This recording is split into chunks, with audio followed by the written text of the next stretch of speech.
Bismillahirrahmanirrahim. Assalamualaikum warahmatullahi wabarakatuh.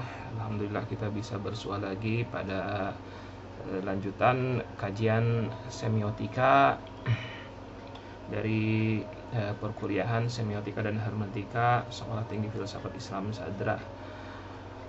Pada sesi kali ini kita akan membahas semiotika Roland Barthes, dan kajiannya ada pada 3 fokus tema, yaitu denotasi, konotasi, dan metabahasa. Kita masuk ke biografinya. Secara sekilas kita sebagaimana tercatat, kita menemukan bahwa Roland Barthes adalah seorang tokoh semiotika dan penganut mazhab strukturalisnya Saussure. Meskipun ya ada sebagian peneliti yang meyakini bahwa pemikiran Barthes itu banyak mengkritisi Saussure. Jadi dia awalnya menyatakan diri sebagai Saussurian, tapi kemudian dia malah meninggalkan atau bahkan mengkritik dan melahirkan teori-teori baru yang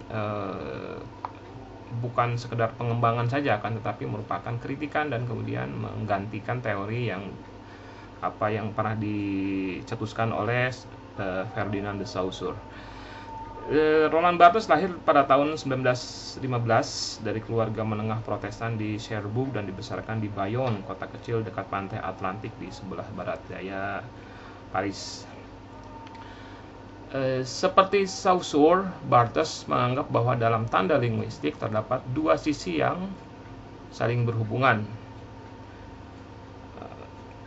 yaitu penanda yang diistilahkan oleh Barthes dengan expression atau ekspresi, dan petanda yang diistilahkan dengan konten.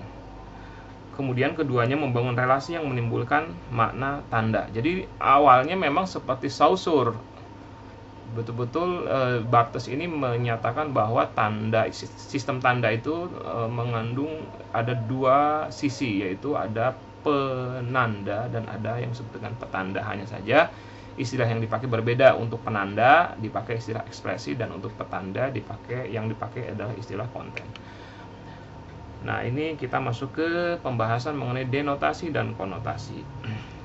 Berbeda dengan Saussure, Barthes menyebut bahwa model hubungan penanda petanda itu tidaklah sesederhana yang dicetuskan oleh Saussure. Menurut Barthes, apa yang disampaikan oleh Saussure itu adalah relasi tingkat pertama. Karena pada praktiknya, masyarakat pengguna bahasa, menurut Barthes pastilah mengembangkan relasi penanda dan petanda dalam model yang lain. Relasi sederhana atau tingkat pertama penanda dan petanda itu ia sebut sebagai denotasi, dan adapun relasi tingkat berikutnya, yaitu relasi yang di sana bermacam-macam gitu ya.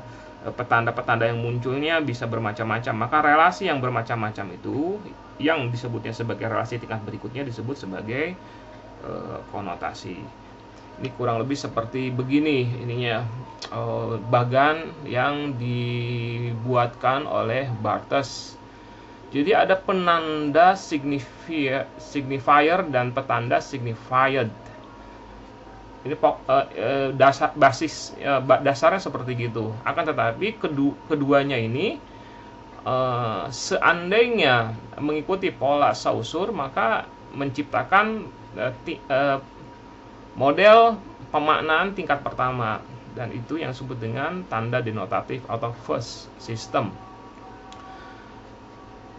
Dan Barthes kemudian mengembangkan pada menyatakan bahwa sebenarnya yang terjadi di masyarakat ada yang disebut dengan penanda konotasi, dan juga ada yang disebut dengan petanda konotasi, konotatif signifier dan konotatif signified. Dan dari keduanya ini muncul apa yang disebut dengan tanda konotasi atau konotatif sign, dan dia menyebutnya bahwa itu adalah sistem yang kedua, tingkatan yang kedua.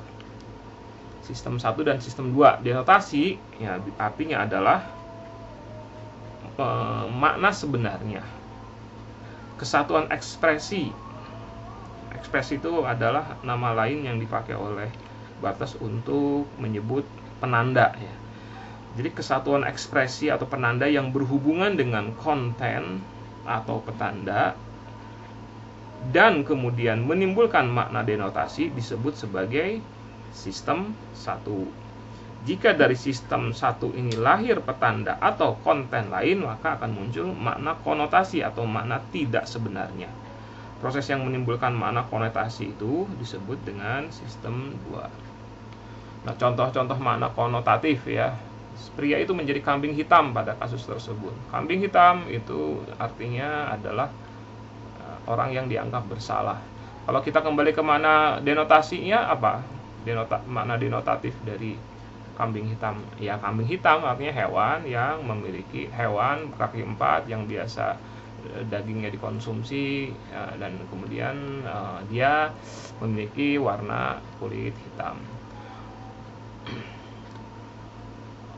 Kemudian contohnya sikapnya kepada aku membuat aku makan hati karenanya. Makan hati artinya dongkol, kecewa. Makan hati arti denotasinya tentu saja kita semua sudah tahu apa itu. Dan kemudian pria itu merupakan tangan kanan dari Pak Direktur. Tangan kanan artinya orang kepercayaan.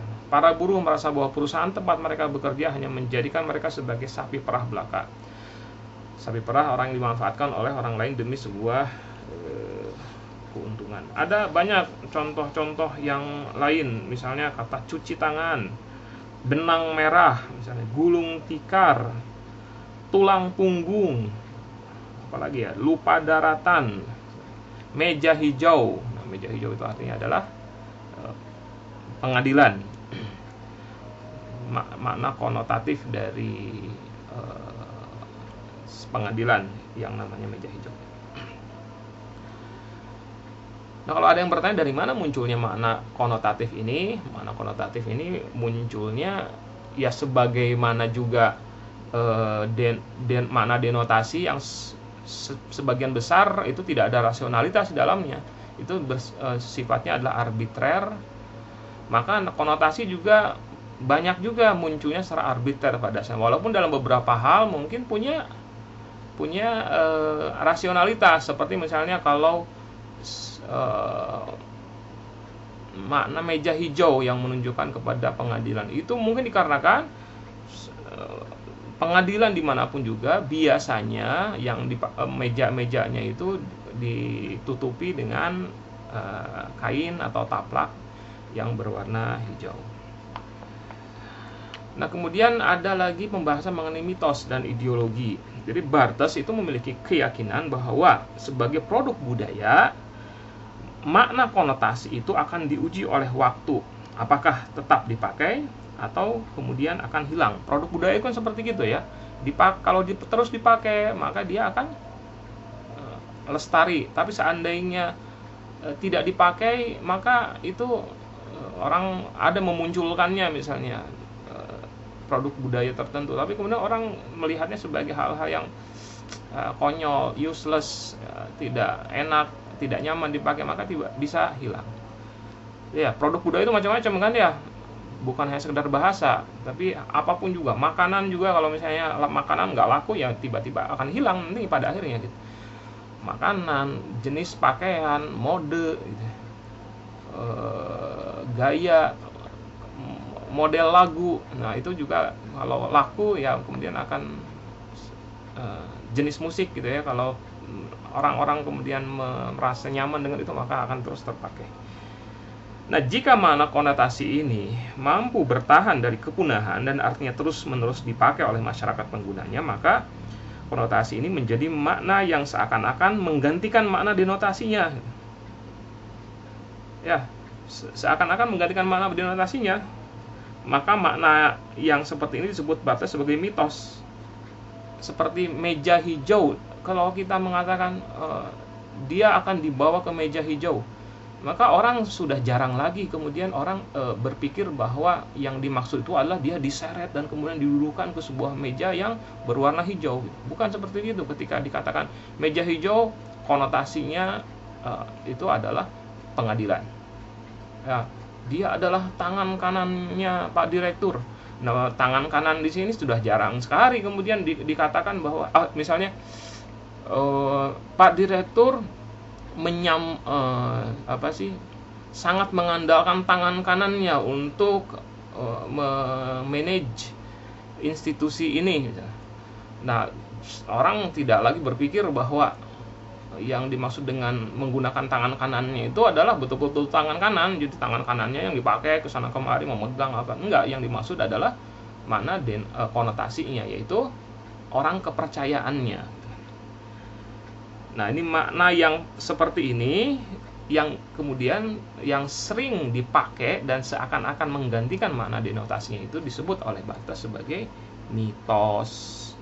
Nah, kemudian jika mitos itu terus bertahan hingga mencapai sebuah keyakinan, maka ia berubah menjadi ideologi.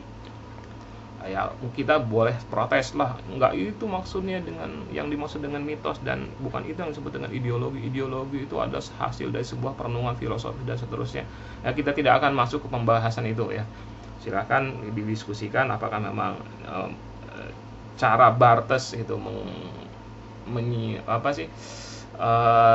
menyebut ideologi, perspektifnya dari sisi bahwa ideologi adalah mitos yang terus bertahan dan menjadi sebuah keyakinan, apakah benar atau tidak seperti itu ya, itu adalah pembahasan yang lain. Dan kemudian pembahasan selanjutnya adalah terkait dengan konotasi dan metabahasa atau sinonim. Ketika Saussure hanya berhenti sampai pada hubungan penanda dan petanda ya, yang akhirnya menghasilkan makna denotasi itu, maka Barthes meneruskan konsentrasinya pada makna konotasi yang timbul dari hubungan antara kedua tanda linguistik tersebut. Nah, jika konten atau petanda yang berubah-ubah berelasi dengan ekspresi atau penanda yang tunggal, maka konten-konten tersebut dinamakan dengan makna konotasi. Nah, ini sudah kita bahas ya. Akan tetapi bagaimana kalau terjadi sebaliknya?